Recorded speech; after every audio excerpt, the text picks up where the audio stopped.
कि जिस जातकर्म संस्कार में आप पले और बड़े हैं, उसी जातकर्म संस्कार का, उसी जाति का व्यक्ति आपके लिए हितकर हो सकता है, अगर आप उन गुणसूत्रों को बचाए रखना चाहते हैं जिन गुणसूत्रों से आपके जीवन का पीढ़ियों से निर्माण होता आया है और पीढ़ियां उसको संभालती हुए आई हैं। अब मैं उन लोगों से बात करता हूं जो कहते हैं नहीं नहीं, या फालतू की बात कर रहे हैं, ये जातिवादी आप लोगों ने फैला रखी है, ठीक नहीं है, ब्राह्मणवाद है। बिल्कुल सही बात है साहब, आपकी बात मान लेते हैं। अब हम आपसे पूछते हैं कि जब आप बाजार में किराने की दुकान पर जाते हो तो आप चावल कौन सा लेते हो? आप ये कहते हो कि चावल दे दो, या आप ये कहते हो वो वाला चावल दे दो? आप जब मार्केट में जाते हैं, बाजार में जाते हैं, तो वैरायटी ऑफ चावल है। भारत में करीब करीब 500-700 किस्म का चावल मिलता है। मतलब 500-700 किस्म का नहीं, 500-700 जाति का चावल है। किस्म मतलब जाति, जाति मतलब किस्म, ये तो अंडरस्टैंड है। आगे बढ़िए। दूसरी बात ये कि क्या उसने कहा कि ये चावल ले लो तो आप क्या वही ले लेंगे? आपको जो पसंद होगा आप वही लेंगे? ऐसा आप क्यों कर रहे हैं? आप जातिवाद क्यों फैला रहे हैं भाई? ये तो गलत है कि आपने चावल में भी भेद कर दिया, और ये तो गलत बात है। ये तो ब्राह्मणों की सोची समझी साजिश है कि चावल में भी बताओ जातियां आ गई, चावल में भी प्रकार आ गए। चलो चावल को छोड़ देते हैं। दाल, एक ही तरह की दाल के 10 वेरिएंट हैं मार्केट में। सरसों का तेल इस ब्रांड का नहीं, उस ब्रांड का, मतलब इस जाति का नहीं, उस जाति का। क्यों भैया? तेल तो एक ही है, सबके अंदर रक्त एक ही है, सबके अंदर मांस एक ही है। तो फिर इस वाला सरसों का तेल नहीं, वो सरसों का तेल क्यों? इस ब्रांड का नहीं, उस ब्रांड का क्यों? चाय की पत्ती, एक जैसी चाय की पत्ती है, फिर आप क्यों कह रहे हैं हमें तो ये वाली चाहिए? क्यों? क्योंकि उसके गुणसूत्र आपको अच्छे लगते हैं। यहां जाति नहीं है। मैं इस दुकान से नहीं, इस दुकान से लूंगा। कपड़े तो उसके यहां भी है, कपड़े तो उसके यहां भी है। आपने दुकान क्यों चेंज कर दी? मैं इस सोसाइटी में नहीं, उस सोसाइटी में रहूंगा। क्यों? उस सोसाइटी में, इस सोसाइटी में क्या अंतर है? अब मैं इस मोहल्ले में नहीं रहूंगा, यहाँ अब मजा नहीं आता, यहाँ के लोग ठीक नहीं है। लोग तो हैं, इसका मतलब आप जातिवाद, आप घृणा फैला रहे हैं लोगों के बीच में, और आप यहां से दूसरी जगह जा रहे हैं। कितने उदाहरण दूं आपको मैं, और कितने उदाहरण आप क्रॉस करेंगे? क्योंकि किसी ना किसी चीज की कोई ना कोई क्वालिटी होती है।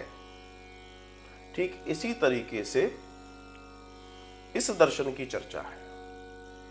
इंटरकास्ट की जब बात आती है, देखिए मैं बहुत ज्यादा इस पे बोल चुका हूं, कई बार बोल चुका हूं, लेकिन एक बहुत गहरी बात मैं बार बार ये कहना चाहता हूं कि आप माने या ना माने, क्योंकि कुछ चीजें वैज्ञानिक तौर पे मानी जा चुकी हैं, आपके न मानने से भी कुछ नहीं होगा। जिन गुणसूत्रों से आपका निर्माण हुआ है, और उन्हीं गुणसूत्रों, उन्हीं जातीय व्यवस्था के किसी व्यक्ति से आपका विवाह होता है, तो जो नए गुणसूत्र बनेंगे वो उसी दिशा में बनेंगे, उसी क्वालिटी में बनेंगे। लेकिन अगर आप अंतरजातीय विवाह में जाते हैं तो दोनों के सोचने, समझने, जानने, खाने पीने, अनेक हर चीज के बीच में भेद है, अंतर है। और वो अंतर नया जब जन्म लेगा उनके यहां कोई, उसमें महाअंतर के रूप में आएगा। और ऐसी स्थिति में चीजें बिगड़ जाती हैं। अब मैं और माइक्रो साइंस में जाता हूं। जैसे अगर मैं आपसे पूछूं, अभी तो मैं कथा में 2-1 बार बोल भी चुका, फिर पूछता हूं कि रावण की जाति क्या थी, तो आप कहेंगे कुछ वो तो पंडित था, कुछ कहेंगे नहीं वो राक्षस था। असल में प्राचीन वर्ण व्यवस्था में जो जातियां थी, उसमें मनुष्य एक जाति थी, राक्षस एक जाति थी, गंधर्व एक जाति थी, है ना, वानर एक जाति थी, असुर एक जाति थी, यक्ष एक जाति थी। मनुष्य को जाति कहा गया है। मनुष्य जाति आपने सुना भी होगा, जाना भी होगा। फिर उस जातियों से कई जातियां डिजाइन हो गई। लेकिन रावण कौन था? रावण वास्तव में एक राक्षस था। लेकिन रावण को राक्षस क्यों बोला गया? रावण तो एक ब्राह्मण का पुत्र था, पुलस्त ऋषि का नाती था। तो रावण पंडित होना चाहिए, रावण ब्राह्मण होना चाहिए, रावण ऋषि होना चाहिए, रावण राक्षस कैसे हो गया? रावण राक्षस ऐसे हो गया कि जब कोई भिन्न जाति का दर्शन में आता है कि जो जैसे ब्राह्मण पिता थे लेकिन पत्नी कौन थी, मतलब स्त्री कौन थी उनकी, राक्षसी थी।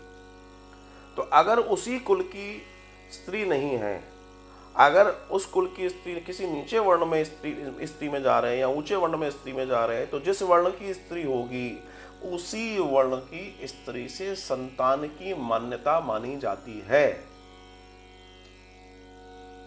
तो वहां पे स्त्री राक्षसी थी, इसलिए रावण के पिता ब्राह्मण होने के बावजूद भी रावण की जाति राक्षस मानी गई है। किसी वेद, किसी पुराण, किसी उपनिषद अर्थात कहीं पर भी रावण को ब्राह्मण नहीं बोला गया। क्यों नहीं बोला गया? ब्राह्मण का पुत्र ब्राह्मण क्यों नहीं है? इसलिए नहीं है क्योंकि वो जिस माँ से पैदा है वो राक्षसी थी। और यहाँ पर अगर कोई इस तरह की जाति संबंधों में हम जाते हैं तो फिर माँ से ही कुल डिजाइन होता है, मतलब वो आपके कुल का भी नहीं माना जाएगा। अब आप ये कह सकते हैं कुलवुल से क्या लेना देना। हाँ, तो सही बात है, कुलवुल से क्या लेना देना। आप तो वैसे भी नीचे नीचे का छार बचा है। छार का मतलब समझते हैं? अपन समझते हैं। जब हम एक बकेट में पानी भर दें, मान लीजिए बोरिंग से पानी आ रहा है, उसमें थोड़ी बहुत मिट्टी भी आ रही है, तो हमने बाल्टी में पानी भर दिया, उसको थोड़ी देर के लिए छोड़ दिया, तो क्या होगा? मिट्टी नीचे सेटल हो जाएगी। ये कलयुग है। सतयुग में ऊपर से शुद्ध पानी निकल गया, उसके बाद थोड़ा और बढ़िया शुद्ध था, त्रेता में निकल गया, थोड़ा और था द्वापर, अब तो नीचे का तलछट ही बचा है। तो यहाँ तो गड़बड़ होगी। जो बच गया सो बच गया, बाकी तो किसी को कोई रोक नहीं सकता। अब संकर प्रजाति की, लिखा है भागवत में कि कलयुग में संकर प्रजाति की संतानें पैदा होंगी। संकर प्रजाति का मतलब समझ रहे हैं ना?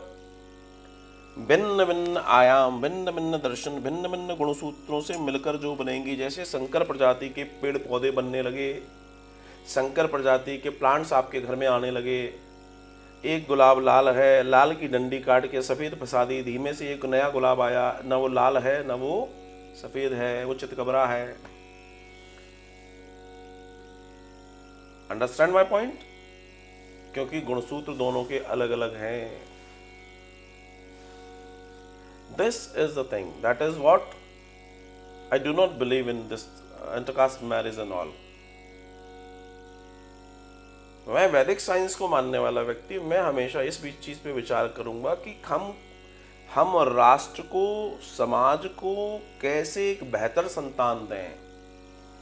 वो संतान सिर्फ अपने लिए ना सोचे, सिर्फ अपने ही जीवन के यापन के लिए विचार न करे, उसका जोर समाज के कल्याण, समाज की मदद और समाज के उत्थान के लिए भी कार्य करे। एक ऐसी संतान, अब आप कहेंगे ऐसी क्या इंटरकास्ट वालों से नहीं होती? मैं ये बिल्कुल मना नहीं करता, नहीं होती। बात है उन गुणसूत्रों की जो पीछे से आ रहे हैं, वो डैमेज होंगे ही होंगे। एंड डेफिनेटली उसका असर क्या है मुझे बताने की जरूरत नहीं।